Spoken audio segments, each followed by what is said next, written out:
মনটাও তুমি বানিয়েছো খোদা, আর নসিবও তুমিই বানিয়েছো খোদা। তাহলে কেন সে আমার মনে রয়েছে যে আমার নসিবে নেই? তুমি যে কাউকে তোমার জীবনসঙ্গী করতে পারো, কিন্তু আমার মতো তোমাকে কেউ ভালোবাসতে পারবে না। তুমি আমাকে মনে রাখো বা নাই রাখো, জীবনের শেষ নিঃশ্বাস পর্যন্ত আমি তোমাকে মনে রাখব। যদি বেঁচে থাকার জন্য আরও কয়েকবার জীবন পাই, শুধু তোমাকেই ভালোবাসবো, অন্য কাউকেই নয়। সুইসাইড করার মতো সাহস আমার নেই। শুধু দোয়া করো যেন কোনো অ্যাক্সিডেন্ট হয়ে যায় আমার সাথে। হঠাৎ এক লাফে উঠে বসি শোয়া থেকে। এতটা সময় স্বপ্ন দেখছিলাম, বুঝতে পারলাম। আর নিজের সেই 3 বছর আগের কালো অতীতের স্বপ্ন। হঠাৎ মিষ্টি একটা কণ্ঠে কোরআন তেলাওয়াত কানে ভেসে আসে। বেড থেকে নেমে পাশের রুমে এসে দেখি মায়া জায়নামাজে বসে কোরআন তেলাওয়াত করছে। দরজার সাথে হেলান দিয়ে এক মনে মায়ার মিষ্টি কণ্ঠে কোরআন তেলাওয়াত শুনতে থাকি। বেশ কিছু সময় কোরআন তেলাওয়াত করার পর মনে হচ্ছে কেউ আমার দিকে তাকিয়ে আছে। কোরআন বন্ধ করে দরজার দিকে তাকিয়ে দেখি আবির আমার দিকে এক দৃষ্টিতে তাকিয়ে আছে। আমাকে তার দিকে তাকাতে দেখে সে বলে, তুমি রোজই কোরআন তেলাওয়াত করো? চেষ্টা করি সবসময় পড়ার জন্য, মাঝে মাঝে পারি না। আপনি জানেন আমার আব্বু রোজ কোরআন তেলাওয়াত করে, আব্বুকে দেখে আমি শিখেছি। এই জন্যই বলে নিজের সন্তানকে ভালো বানানোর জন্য নিজেকে আগে ভালো হতে হয়, কেননা সন্তান নিজের আব্বু আম্মুর থেকেই শিখে। তোমার কথা হয়তো ঠিক, তবে এমনও আছে একই পরিবারের দুটি সন্তান, একজন ভালো হয়েছে আর একজন খারাপ হয়েছে। এটাকে তুমি কি বলবে? জানি না। আচ্ছা, আপনি এত সকালে উঠে গেছেন যে আজকে? এমনি ঘুম ভেঙে গেল। আমি মনে হয় তোমাকে ডিস্টার্ব করলাম। আমি কি এমনটা বলেছি নাকি? আপনি এত সকালে তো ওঠেননি কখনো, তাই জিজ্ঞেস করলাম। ইচ্ছে হয়েছে তাই উঠেছি, এটা নিয়ে এত কথা বলার কি আছে? আপন মানুষকে সময় দিতে শিখেন আবির, কারণ তাজমহল কিন্তু সারা দুনিয়ার মানুষ দেখেছে, কিন্তু মমতাজ দেখেনি। আমার কথা শুনে আবির চুপ হয়ে যায়, কিছু না বলে কিছু সময় আমার দিকে তাকিয়ে থেকে চলে যায়। আমি মায়া, আব্বু আম্মুর একমাত্র মেয়ে। আজ থেকে ঠিক 1 বছর আগে পারিবারিকভাবে আবিরের সাথে আমার বিয়ে হয়। আমরা স্বামী স্ত্রী শুধু সমাজের সবার কাছে। আজ আবির আমাকে নিজের স্ত্রী হিসেবে মেনে নেয়নি, কারণটা কি আমি জানি না। তবে বাসর রাতে আবির আমাকে বলেছিল, তোমাকে একটা কথা বলি, এই বিয়েতে আমার কোনো মত নেই। শুধুমাত্র আব্বু আম্মুর চাপে পড়েই কিন্তু তোমাকে বিয়ে করতে বাধ্য হয়েছি। তুমি চাইলে চলে যেতে পারবে এখান থেকে, আমি তোমাকে কখনো আমার স্ত্রী হিসেবে মেনে নিতে পারবো না। কিন্তু আমার অপরাধটা কি সেটা তো বলবেন। আমাকে কি আপনার পছন্দ হয়নি? তোমার কোনো প্রশ্নের উত্তরও আমার কাছে নেই, আর তোমার কোনো অপরাধও নেই। শুধু এতটুকু জেনে রাখো, আমি তোমাকে কখনোই আমার স্ত্রী হিসেবে মেনে নিব না। আর হ্যাঁ, তোমার জায়গায় যে কোনো মেয়ে থাকলেও আমি এটাই বলতাম। এরপর আর কোনো কথা হয়নি সেই রাতে। 1 বছরে প্রয়োজন ছাড়া আবির আমার সাথে কথা বলেনি। ভেবেছিলাম হয়তো ধীরে ধীরে সবকিছু ঠিক হয়ে যাবে, কিন্তু আজও কোনো কিচ্ছু ঠিক হয়নি। একবার ভেবেছিলাম চলে যাব আব্বু আম্মুর কাছে, তাদের কাছে গিয়ে সবকিছু খুলে বলবো। পরে ভাবলাম আব্বু আম্মু এতে করে কষ্ট পাবে, তাই নিজের ভাগ্যকে মেনে নিয়ে এখানেই থেকে গেলাম। বসে থেকে উঠে দাঁড়াই, কোরআন শরীফটা টেবিলের উপর রাখি, এরপর জায়নামাজ ভাঁজ করে ড্রয়ারে রেখে দেই। এরপর নিচে এসে সবার জন্য নাস্তা বানাতে শুরু করি। প্রায় সকাল 9টা এখন। ফ্রেশ হয়ে নিচে আসতেই দেখি আব্বু আম্মু টেবিলে বসে আছে। মায়া টেবিলে নাস্তা রেডি করছে। নিচে এসে একটা চেয়ার টেনে বসে পড়ি। অফিসের কাজের চাপ খুব বেশি নাকি তোর?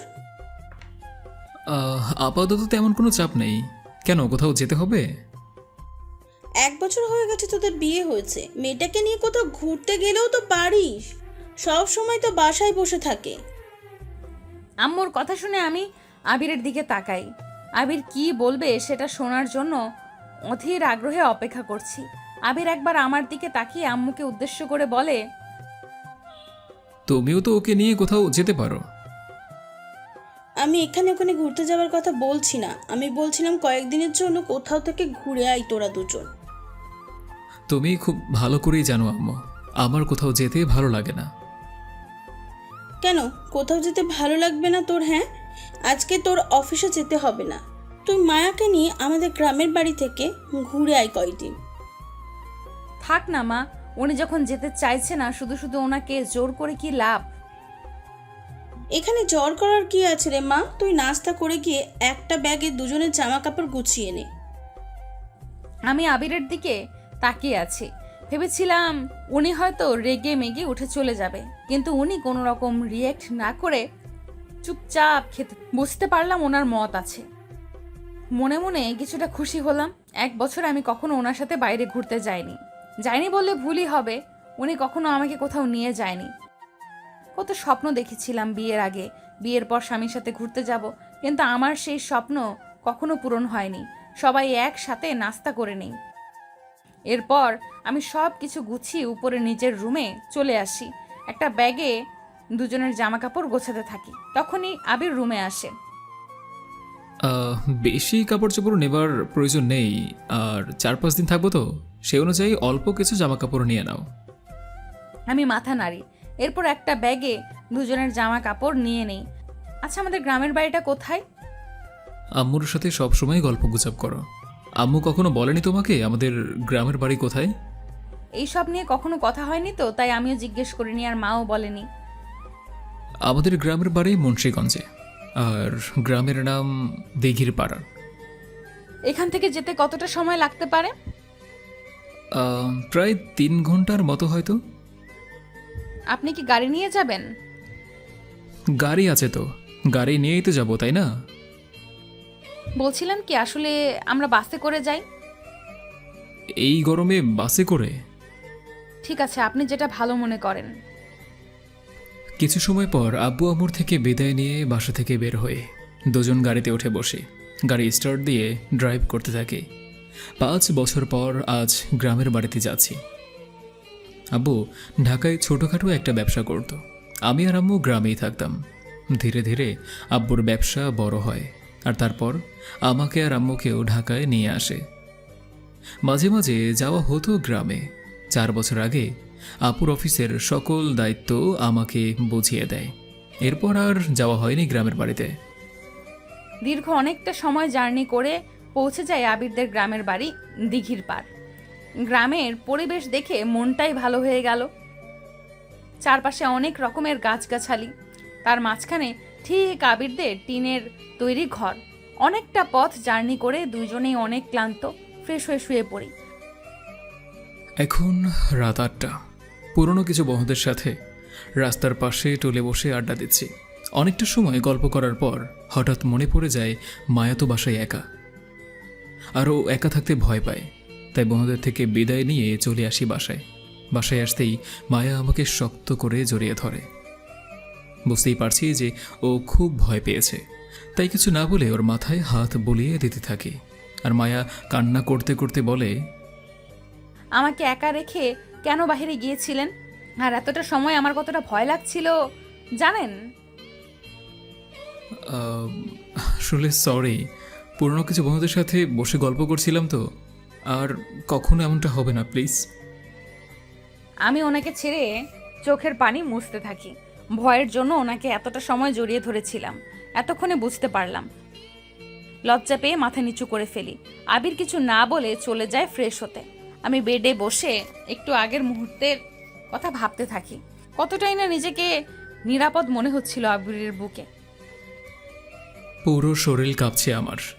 একটু আগের কথাই ভাবছি, মায়া আমাকে জড়িয়ে ধরাতে আমার কেন এতটা ভালো লাগছিল বুঝতে পারছি না। রাতের খাবার খেয়ে দুজনে একসাথে শুয়ে পড়ি। পরের দিন সকালে ঘুম থেকে উঠে ফ্রেশ হয়ে নাস্তা তৈরি করে নিই। কিছু সময় পর আবার উঠে ফ্রেশ হয়ে আসে। এরপর দুজন একসাথে নাস্তা করে ঘুরতে বের হই। অনেক জায়গায় অনেকটা সময় নিয়ে ঘোরাঘুরি করি দুজন। এইভাবেই কেটে যায় 4-5 দিন। জীবনের কিছু বেস্ট মুহূর্ত উপভোগ করলাম দিঘির পাড় এসে। আজ আবার আমরা ঢাকা ফিরবো। সব কিছু গোছানো হয়ে গেছে। আবির এসে বলে, তোমার হয়ে গেছে, আমরা এখনই বের হব। আর কয়েকটা দিন থাকলে হতো না এখানে? আমার কিন্তু খুব ভালোই লাগছিল। আমার অফিস আছে, এমনিতে এখানে এসে অনেক কিছু পেছিয়ে গিয়েছে আমার। আবিরের কথা শুনে মনটা খারাপ হয়ে গেল। আমার জন্য ভালো সময় কাটলেও আবির যে বিরক্ত হয়েছে সেটা বুঝতে পারিনি। আমাকে মাথা নিচু করে থাকতে দেখে আবির আবার বলে, মন খারাপ করার মতো কি এমন বললাম আমি? আচ্ছা, যদি আমার কথায় মন খারাপ হয়ে থাকে, সরি। আপনাকে আমি আজও বুঝতে পারলাম না। কখনো কখনো মনে হয় আপনি খুব কঠিন, আবার কখনো কখনো মনে হয় আপনি খুব নীরব, শান্ত। আমি নিজের জীবন থেকে শিখেছি অনেকটা সময় কঠিন হতে হয়। জীবন মানেই বাস্তবতা, পুতুল খেলা নয়। আবার সাগর থেকে শিখেছি অনেকটা সময় নীরব থাকতে হয়। হৃদয় থেকে মন্দ সকল কিছু নির্বাসন দিতে হয়, তবেই জীবনে ভালো থাকা সম্ভব। আমি এত কঠিন কথা বুঝি না। আপনার সাথে কিছু কথা ছিল আমার। বলো, কি বলবে? আপনার কাছে একটা রিকোয়েস্ট আছে, রাখতেই হবে আপনাকে। রাখার মতো হলে অবশ্যই রাখবো। রাখার মতোই একটা রিকোয়েস্ট। ঠিক আছে, বলো, কি বলবে? আমি আপনার থেকে জোর করে স্ত্রীর অধিকার চাইবো না। আপনি আমাদের প্রথম রাতে যা বলেছেন আমি তাই শুনেছি। আমি ওপরওয়ালার কাছে সব সময় চাইতাম যেন এই জীবনে আমি যাকে পাবো পরকালেও আমি তাকেই যেন পাই। আমি আপনাকে নিয়ে পরপারে একসাথে জান্নাতে থাকতে চাই। আর আপনার কাছে রিকোয়েস্ট, প্লিজ আপনি 5 ওয়াক্ত নামাজ পড়ুন, আর সময় পেলেই কোরআন তেলাওয়াত করুন। স্মোকিং করা ছেড়ে দিন। মায়ার কথা শুনে আমি ভীষণ অবাক হলাম। আমি বিয়ের পর থেকে মায়ের সাথে ঠিক করে কথাই বলিনি, আর ও আমাকে নিয়ে এতটা ভাবে, এত গভীরভাবে একতরফা আমাকে ভালোবাসে। আর আমি মায়াকে শুধু অবহেলাই করেছি। মানুষ চিনতে আমি সত্যিই ভুল করেছি। আমার ভাবনার অবসান ঘটে মায়ের কথা শুনে। কি হলো, চুপ করে আছেন যে? আমার এই রিকোয়েস্টটা রাখবেন না? জানো মায়া, আমি না আসলে একটা মেয়েকে ভালোবাসতাম। সে কোনো কারণ ছাড়াই আমাকে ছেড়ে চলে গিয়েছে। তারপর থেকে মেয়েদের প্রতি বিশ্বাসটা একদম নষ্ট হয়ে গিয়েছে। আর এই জন্যই তোমাকে কখনো স্ত্রীর অধিকারটা দিতে পারিনি। তবে আজ বুঝতে পারলাম আমি কতটা ভুল করেছি। সেও একটা মেয়ে ছিল, আর তুমিও একটা মেয়ে, কিন্তু দুজনার মধ্যে কতটা পার্থক্য। এসেছিল অহংকারের জিদ্দি আর ছোট মনের মেয়ে, আর তুমি কতটা কোমল নরম মনের মেয়ে। তুমি যা বলবে আমি তাই শুনব। এই তোমাকে কথা দিলাম, আজ থেকে আমি নামাজ পড়ব, সময় পেলে কোরআন তিলাওয়াত করব, আর স্মোকিং বাদ দিয়ে দিলাম। যাও। কথাটা বলেই আবির ওর পকেট থেকে সিগারেটের প্যাকেট বের করে ছুঁড়ে ফেলে দেয়। ভীষণ খুশি লাগছে নিজের কাছে। হুট করে আবিরকে জড়িয়ে ধরি। মায়া হুট করেই আমাকে জড়িয়ে ধরে। একটু অবাক হয়ে যায়, তবে সত্যি বলতে বুকের ভেতরটা একদম শীতল হয়ে গিয়েছে। মায়া আমাকে জড়িয়ে ধরায়। আবারও কি হয়ে গেল বুঝতে পারলাম না। আমিও মায়াকে শক্ত করে আমার বুকে জড়িয়ে ধরে। কিছু সময় পর দুজনকে ছেড়ে দিয়ে একে অপরের চোখের দিকে তাকিয়ে আছি। মায়া লজ্জা পেয়ে মাথা নিচু করে নেয়। আমি মায়ার থুতনিতে হাত রেখে ওর মাথা উপরের দিকে তুলে বলি, এমন লজ্জাবতী লাজুকলতা হয়ে গেলে কেন? এমনিতেই লজ্জা লাগছে, তার উপর আবিরের কথা শুনে আরো বেশি লজ্জা লাগছে। আবির হুট করে আমার কপালে চুমু এঁকে দেয়। ধীরে ধীরে দুজনের ঠোঁটের দিকে এগোতে থাকি। ঠিক যখনই 4 ঠোঁট একসাথে হয়ে যাবে, আবিরের মোবাইল বেজে ওঠে। দুজন চমকে উঠে দুদিকে সরে যায়। আমি মাথা নিচু করে শাড়ির আঁচল কসলাতে থাকি। আবির কল রিসিভ করে বুঝতে পারি আম্মু কল দিয়েছে। হ্যাঁ আম্মু, বলো। তোরা কি আজকেই চলে আসবি? হ্যাঁ, এই তো একটু পরে আমরা রওনা দিচ্ছি। তোর অনিমা খালা তোকে একটা প্যাকেট দেবে, সেটা নিয়ে আসিস তো।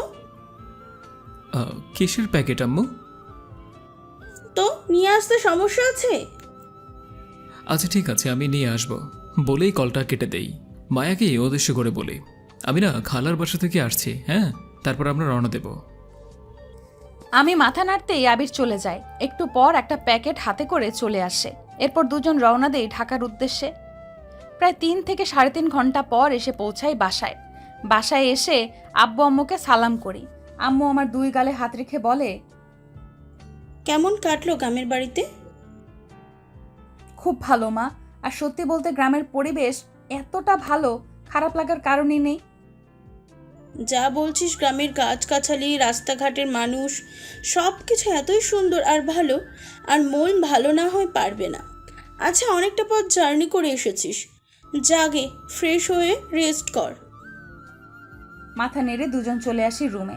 ফ্রেশ হয়ে বেডে শুয়ে পড়ি, সাথে সাথেই হারিয়ে যাই ঘুমের দেশে।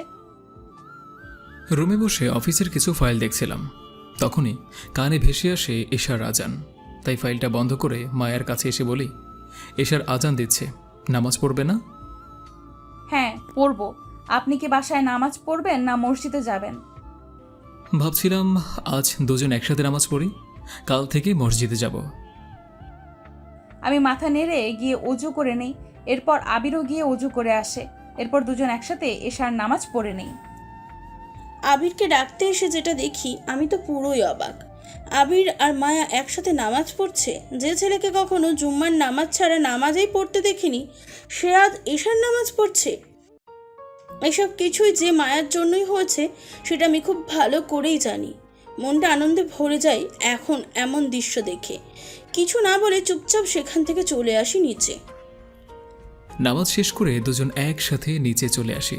খাবার খেয়ে কিছু সময় আব্বু আম্মুর সাথে গল্প করে চলে আসি আবারও রুমে। মায়া আর আমি দুজন পাশাপাশি শুয়ে আছি। কালকে কি অফিসে যাবেন? যাব। জানো মায়া, আমিও এমন করেই সত্যকারের ভালোবাসা চেয়েছি, যে আমার জন্য পুরো পৃথিবীর জন্য লড়তে পারে। এমন একজন হোক যে আমাকে সত্যের রাস্তায় নিয়ে আসবে। হাজারটা মেয়ের প্রয়োজন নেই আমার, একজন মেয়ের মতো মেয়ে হলেই হয়ে যায় আমার। আর তুমি হলো সেই মেয়েটা যে আমার জীবনকে নতুন করে সাজিয়ে দিয়েছ। একটা কথা জানেন তো, যে থাকার সে যাই হোক থেকে যাবে, আর যে না থাকার সে ছোট ছোট বিষয়কে ইস্যু করে চলে যাবে। ভালোবাসার সম্পর্কে ঝগড়া ঝামেলা হবেই, কিন্তু দিন শেষে দুজন দুজনেরই থাকবে। আপনি আমাকে সারা জীবন আপনার বুকে রেখে দিন, আমি আর কোথাও যেতে চাই না। আমি মায়াকে এক টানে আমার বুকের উপর নিয়ে নেই। দুজন দুজনার চোখের দিকে তাকিয়ে আছি। একটু পর মায়ার কপালে একটা চুমু দিতেই মায়া চোখ বন্ধ করে আমাকে শক্ত করে জড়িয়ে ধরে। একটু পর মায়া আমার নাকের উপর নাক দিয়ে স্লাইড করতে করতে বলে, তোমাকে চেয়েছি, শুধু তোমাকেই চাইবো সারা জীবন। কথা দিলাম, এই কথা সারা জীবন রাখবো। এই জনমে পরজনমে শুধু তোমার হয়েই থাকবো। আমি তোমাকে অনেক অনেক বেশি ভালোবাসি। তোমাকে বুঝতে না পেরে যেই কষ্ট দিয়েছি এতদিন, এখন থেকে নিজের সবটুকু ভালোবাসা দিয়ে সেই কষ্ট দূর করে দেব। সারা জীবন তোমাকে ভালোবেসে যাব, যতদিন আমার নিঃশ্বাস চলবে। একে অপরের শক্ত করে জড়িয়ে ধরি। একটু পর আবির আমার ঠোঁটে ওর ঠোঁট ছোঁয়ায়, পুরো শরীরে কম্পন বয়ে যায়। আর শক্ত করে আবিরকে জড়িয়ে ধরি। একে অপরের ঠোঁটে পাগলের মতো চুমু দিতে থাকি। একটু পর আবির আমার উপরে উঠে আমার ঘাড়ে গলায় চুমু দিতে থাকে। ধীরে ধীরে দুজন একে অপরের সাথে মিশে যেতে থাকি। এই যে ভাইজানেরা আর আপমনিরা, হ্যাঁ এখনো কান পেতে আছেন নিশ্চয়ই। আরও কি শুনতে চান? লজ্জা করবে তো এর পরের কথা শুনলে। আমাদের আবার লজ্জা করছে বলতে। আজকের মতো শাটার ডাউন, দোকান বন্ধ। ভালো থাকুন, টাটা, বাই বাই।